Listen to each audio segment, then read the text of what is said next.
Hello and welcome, Solid Source. It's Derek Varnadoe, Vice President of Broker Services, here with an introduction to FMLS Remine Docs Plus. Now, this is the new platform through FMLS that is replacing rDocs. As of Tuesday, October the 27th, rDocs is in edit-only mode, meaning transactions that we've begun in rDocs, we're certainly welcome to finish those in rDocs. But any new transactions, we do want to start those in Docs Plus. Now, how do we access Docs Plus? So when we are logged into FMLS and we are on the home page, at the very top within Products, we're going to see an option for Remine. We want to go ahead and select that. That's going to take us into Remine. Now notice over on the left-hand side of the screen, you're going to have some options.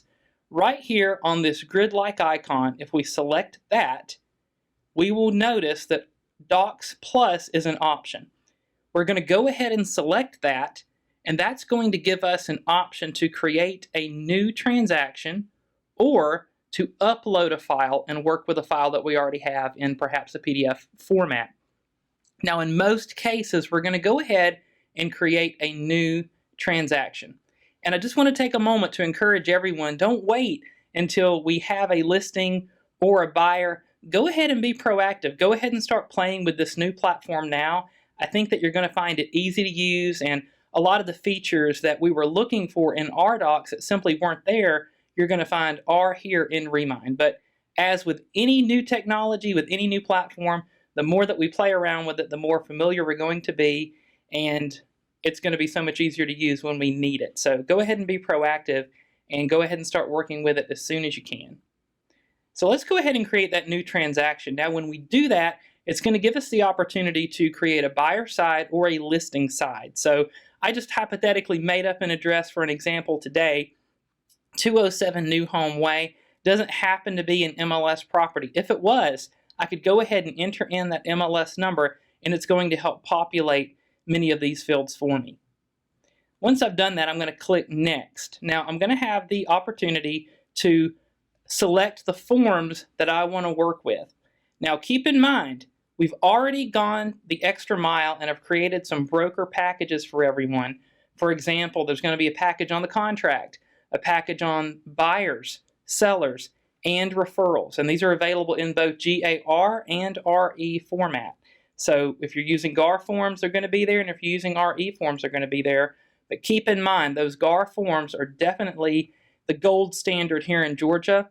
If you're not a board member and you haven't purchased a license to use the GAR forms, now's a great time to do it. Simply check out forms.garealtor.com to purchase the forms. Now here's a closer look. You can choose a form a la carte, or you can go to the packages that we have already created for you with commonly used forms. For example, in the GAR contract package and RE contract package, you're going to see financing exhibits there. You're going to see the FHA, conventional, VA, cash. All of those aren't going to be applicable in the same transaction, but it's simply there to help prompt you as a gentle reminder. Lead-based paint exhibit if the property's built prior to 1978. We tried to put commonly used forms there so you're not having to go outside of the packages to find those forms. The affiliated business arrangement disclosure, it's going to be in all of the forms. Now keep in mind that affiliated business disclosure, because of RESPA, it's required anytime there's financing involved in a real estate transaction. So my best advice is go ahead and get it signed when we're having the buyer brokerage agreement signed or when we're having the listing agreement signed. A party is not required to use any of the service providers on the form. It's simply a disclosure that we are required to make. Again, buyer package, listing package, contract package, and a referral package, just making it so easy. Referrals are so hard to remember. What documents do I need if I'm referring a prospect to an agent in another part of Georgia or maybe in another part of the country? That referral authorization form and broker-to-broker referral agreement are going to be in that package for you. All you have to do is select them, edit them, and you're going to be good to go. Now, we simply select the forms that we're going to work with. So for example, let's say we're in that GAR contract package. I don't need every form in there. I'm going to go ahead and choose the ones I need and then select Next.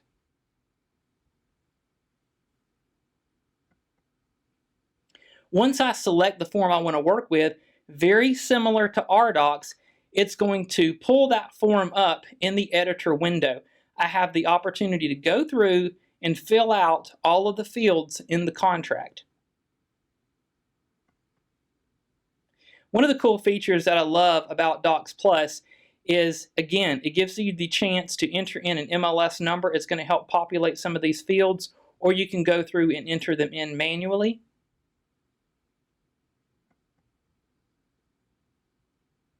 Special stipulations.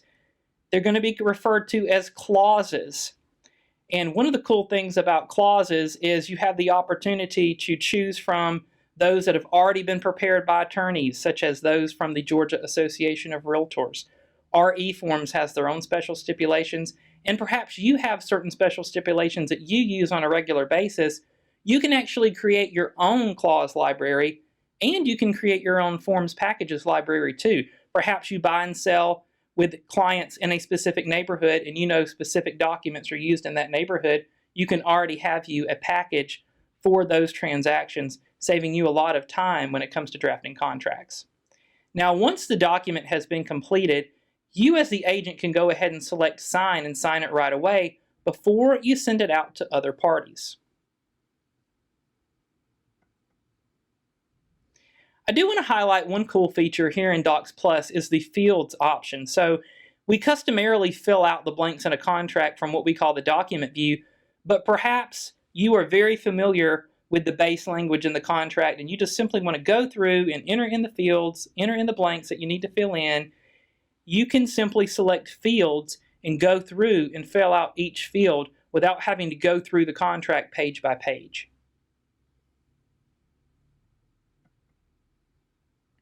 Another look at clauses. So when you're in special stipulations of the contract, you can simply select Add Clause. Create New is where you're going to be able to create a brand new one.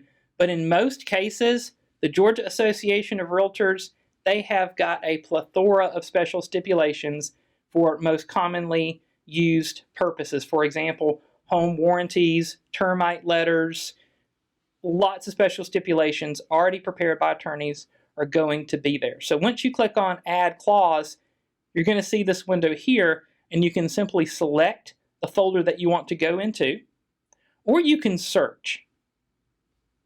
Let me give you a better example. So when you click on an option here in the folder, you're going to see more options, or you can search. Now in my example, I searched by home warranty, and it pulled up every stipulation with the phrase home warranty in it. Then I had a chance to preview it just to make sure that is the special stipulation that I want to use before I add the clause to my agreement. Another cool feature about Docs Plus that I am loving so far is that it alerts me if any fields have not been completed. Now, I went through this really quickly, just preparing some contracts just to get familiar with it, and I intentionally did not fill out anything on the conventional loan exhibit. And you'll notice here, it alerted me. It alerted me of every blank that I did not fill in. How helpful is that? Number of days from binding date for financing. Maybe I was moving too quick, didn't mean to leave out the appraisal contingency, but I did. It's alerting me. It's alerting me that I need to fill that in. Now, you can override the system. Let's say that something was left blank intentionally, and we're aware of it. It's okay. We can continue. This is just a safety feature that's built in, part of that smart technology, just to help us avoid making mistakes on the front side of the transaction. Another cool feature is the closing date. Notice that I made a mistake. I chose a closing date that was on a Saturday. Maybe I picked a closing date that was on a holiday. The system goes ahead and alerts me of that, gives me an opportunity to change that to a date that's actually going to work for everybody.